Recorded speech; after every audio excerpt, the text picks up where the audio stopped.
अस्सलाम वालेकुम व्यूअर्स। आज के इस ट्यूटोरियल में हम एसक्यूएल लेफ्ट जॉइन को स्टडी करेंगे।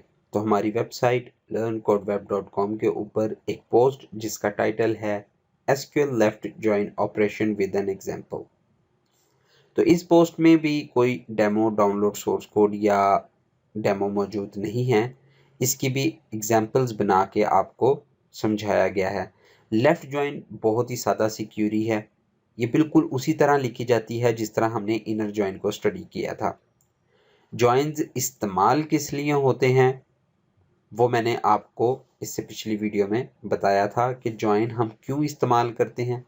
बेसिकली जब हमें दो या दो से ज़्यादा टेबल में से डाटा को फेच करना होता है और उन तमाम टेबल्स का आपस में ताल्लुक लाजमी हो तो हम जॉइन इस्तेमाल करते हैं। मिसाल के तौर पे यहाँ पर एक तस्वीर बना के आपको समझाने की कोशिश की गई है कि आपके पास दो टेबल हों, टेबल ए टेबल बी। तो लेफ्ट टेबल का तमाम डाटा और इन दोनों टेबल्स का जो कॉमन एरिया है, जो इंटरसेक्शन है, वो भी आपको रिटर्न होगा लेफ्ट जॉइन के अंदर।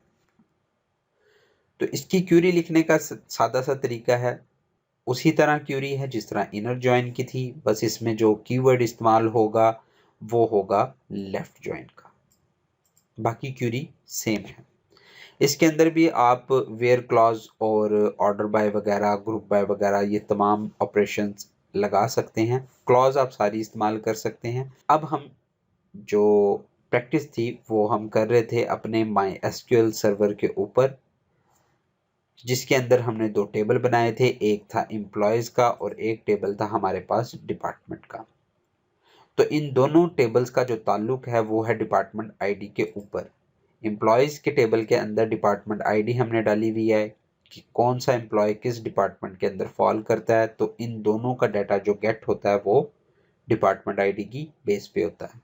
तो हम पहले क्यूरी लिखते हैं जिसके अंदर हम एम्प्लॉयज को लेफ्ट कंसीडर करेंगे और उसके बाद हम एक क्यूरी लिख के देखेंगे जिसके अंदर हम डिपार्टमेंट के टेबल को लेफ्ट कंसीडर करेंगे। तो देखते हैं दोनों केसेस में हमारे पास डाटा क्या आता है।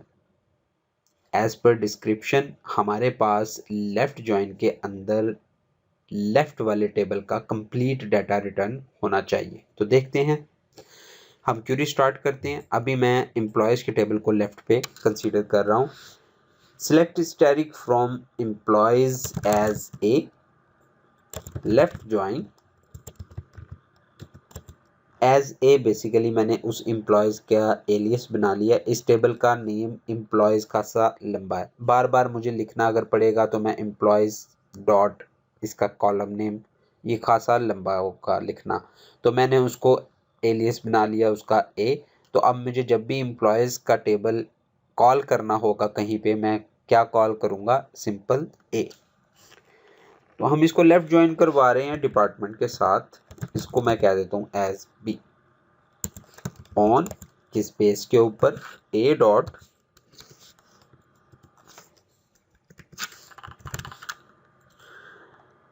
DEPT-ID ये बराबर है बी डॉट DEPT_ID यानी डिपार्टमेंट आईडी। तो ये दोनों जो टेबल हैं आपस में कनेक्टेड हैं डिपार्टमेंट आईडी की बेस पे। अगर मैं ये एलियस ना बनाता तो मुझे क्या करना था, मुझे ये पूरे का पूरा एम्प्लॉयज का जो वर्ड है ये एक ही जगह पे पेस्ट करना पड़ना था, क्योंकि दोनों टेबल के अंदर कॉलम नेम सेम है। तो एम्बिग्युइटी पैदा हो जाती है कि किस टेबल का डाटा बेसिकली आप मैच करवा रहे हैं, किस बेस पे। मिसाल के तौर पे मैं इस ए को ख़त्म कर देता हूँ और बी को भी ख़त्म कर देता हूँ। Department ID equal to department ID. अब क्यूरी के अंदर जो हमने लिखा है ये आपको खुद भी पढ़कर समझ नहीं आ रही, तो सिस्टम भी इसको रिकॉग्नाइज नहीं करेगा कि किस बेस पे आप डाटा को फेच करवा रहे हैं। मैं इस क्यूरी को चलाता हूं तो आपके सामने एम्बिगुअस का एक मैसेज आया कि column department ID in one और is on class is ambiguous. अब ये पता नहीं लग रहा कि कौन सा डिपार्टमेंट आईडी किससे मैच कर रहा है, तो इसलिए हमें टेबल नेम बताना ज़रूरी होता है। तो मैंने एलियस बनाया हुआ है तो मैं सिर्फ एलियस कॉल करूँगा, वो टेबल नेम को ही रिप्रेजेंट कर रहा है। अब हम चलाते हैं तो इस क्यूरी के अंदर होगा क्या, लेफ्ट ज्वाइन पे जो लेफ्ट साइड पे जो हमारा टेबल है एम्प्लॉयज, उसका सारा डाटा हमारे पास रिटर्न होना चाहिए और डिपार्टमेंट के अंदर सिर्फ मैच्ड एरिया, यही हमने डिस्कस किया और यही डाटा हमारे पास बनना चाहिए। तो एम्प्लॉयज़ के अंदर ये 4 एम्प्लॉयज़ हैं, ये चारों ही आने चाहिए। डिपार्टमेंट के अंदर कौन कौन से डाटा है मैं ये ओपन कर लेता हूँ। डिपार्टमेंट के अंदर 6 डिपार्टमेंट है, तो अब जब मैं वो क्यूरी रन करूंगा तो ये 6 का डाटा नहीं आएगा बल्कि 4 ये डाटा लाजमी डिस्प्ले करेगा और मैच्ड एरिया जोन सा है डिपार्टमेंट आईडीज 1256, डिपार्टमेंट आईडी 1256, ये सिर्फ हमें रिटर्न होते हुए नजर आएंगे। तो मैंने जब इस क्यूरी को रिटर्न किया तो इसने रन करने के बाद जो इसने रिटर्न किया वो है ये, जिसके अंदर लेफ्ट ज्वाइन पे एम्प्लॉयज़ के तमाम डाटा आया और राइट साइड पे जो टेबल था उसका सिर्फ मैच्ड एरिया हमारे पास आया। अब अगर हम डिपार्टमेंट को लेफ्ट पे ले जाते हैं और एम्प्लॉयज़ को राइट पे ले आते हैं तो क्या होगा, अब डिपार्टमेंट लेफ्ट पे है तो लेफ्ट का सारा डाटा हमारे पास आएगा और एम्प्लॉयज़ का सिर्फ मैच एरिया आएगा। तो होगा क्या, डिपार्टमेंट के 6 के 6 रिकॉर्ड हमें नज़र आएंगे और एम्प्लॉयज़ के अंदर सिर्फ मैच एरिया मिलेगा और बाकी नल वैल्यूज़ डिस्प्ले हो जाएंगी। तो हम इसे चला के देखते हैं। डिपार्टमेंट हमारे पास 6 के 6 आ गए, जो मैच थे वो हमारे पास टॉप पर आ गए और बाकी 2 डिपार्टमेंट नेम क्योंकि किसी के अंदर फॉल नहीं करते तो वो नल आ गए हमारे पास, उनकी वैल्यूज़ एग्जिस्ट नहीं करती। तो इसके अंदर आप मज़ीद जो सा है वेयर क्लॉज पास कर सकते हैं, वेयर एम्प-id नॉट इक्वल टू नल। इसको मज़ीद आप सिंप्लीफाई कर सकते हैं लेकिन ये तरीका गलत है। अब अगर आपको एम्प्लॉयज़ का डाटा चाहिए था जो डिपार्टमेंट के साथ मैच कर रहे थे, वो जस्ट आपको क्यूरी लिखने के लिए आपने जो पहले क्यूरी हमने स्टडी की थी वो वैसे ही लिखनी चाहिए थी। अब इसमें हो क्या रहा है, क्यूरी का लोड टाइम बढ़ जाएगा। पहले क्या था, आपको जो मैच डाटा है वो चाहिए था तो ये क्यूरी परफेक्ट थी, इसमें वही डाटा रिटर्न हुआ, आपको मज़ीद वेयर क्लॉज वगैरह पास करके मज़ीद क्यूरी को बढ़ाने की ज़रूरत नहीं पड़ी, कंडीशंस को बनाने की ज़रूरत नहीं पड़ी।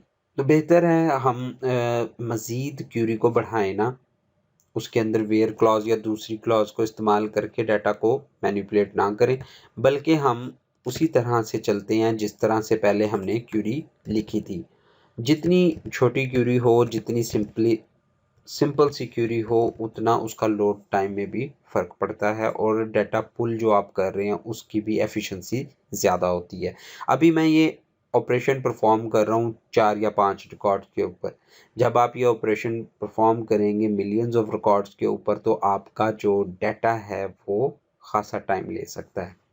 तो इसलिए हम इस तरह का टेबल जिसका हमें सारा डाटा चाहिए वो हमेशा आपने लेफ़्ट साइड पे रखना है और जो मैच्ड एरिया है जिस भी सेकंड टेबल या चाइल्ड टेबल के साथ उसका रिलेशन है उसको आपने राइट साइड पे रखना है ताकि उसका डाटा आपके पास ना आए और आपके पास नल रिकॉर्ड्स ज़्यादा क्रिएट ना हो।